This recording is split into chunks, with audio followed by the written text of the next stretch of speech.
Sa mundo ng sports, sa unang pagkakataon, tinalo ng Gilas Pilipinas ang New Zealand Tall Blacks sa kanilang laro sa Window 2 ng FIBA Cup o FIBA Asia Cup qualifiers na idinaos kagabi sa Mall of Asia Arena.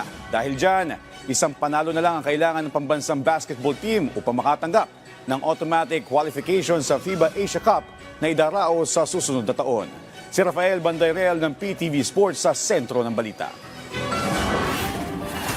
Parang kwentong pampelikula ang naging pagsabak ng Gilas Pilipinas kontra New Zealand Tall Blacks nitong Huwebes ng gabi sa Mall of Asia Arena.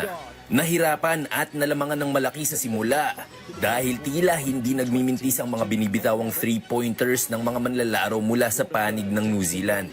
Sa kabila nito, di naman nawalan ng kumpiyansa ang Gilas. Tabla ang laro pagdating ng halftime, 45-45. Pero pagsapit ng third quarter, umarangkada na ang mga pambato ng ating pambansang kupunan nang magpakawala ng 16-0 scoring run.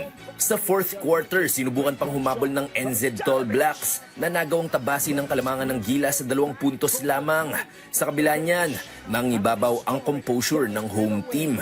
Ang final score, 93-89. Pinangunahan ni naturalized player Justin Brownlee ang koponan nang gumawa ng 26 points and 11 rebounds. Si Kai Sotto naman nakapagtala ng career high 19 markers na may kasama pang 10 boards at 7 assists.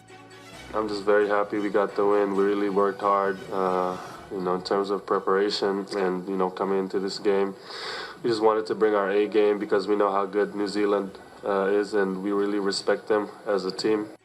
Para naman kay head coach Tim Cone, mas nakakahanga pa na nagawa nilang manalo kahit pa kulang-kulang ang kanilang players na hindi nakapaglaro dahil sa injuries. We haven't seen our best team yet, and yet, we've been able to beat the number 6 and the number 22. So we're still trying to see exactly, where we can go and how far we can go.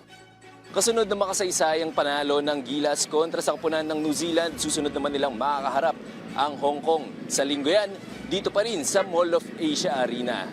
Rafael Bandayrel para sa Pambansang TV sa Bagong Pilipinas.